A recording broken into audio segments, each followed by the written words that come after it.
इंशाअल्लाह नमाज जुमा के फौरन बाद काफिला इश्क व मस्ती यारों सारे, हाँ ये जबरो कहर नहीं, ये जबरो कहर नहीं। हाँ इंशाअल्लाह हुजूर के गुलाम चलेंगे और जब तक हुजूर का दीन तख्त पर नहीं आ जाता हम चलते ही रहेंगे। अभी तो हमारे मुतालबात बड़े छोटे से हैं, अभी तो ये मुतालबात कोई हैसियत नहीं रखते।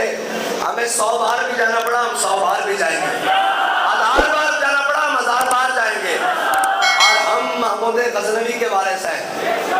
हाँ अगर सोमनाथ न टूटे तो फिर आते हैं, फिर आते हैं, फिर आते हैं, फिर आते हैं और इंशाअल्लाह फिर आएंगे और अपने बुजुर्गों की दुआओं से आएंगे और बाबा जी की नजरे फैज से आएंगे और उनके जज्बा इश्क से आएंगे।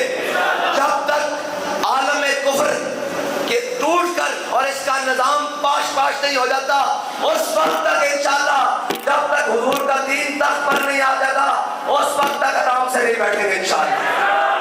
हुजूर का दीन तख्त पर लाकर दम लेंगे। और अब सुस्ती और काहिली के जमाने गए, हाँ जी वो दिन गए जब तेरे दीवाने थे हम, न तेरे आने का गम न तेरे जाने का गम।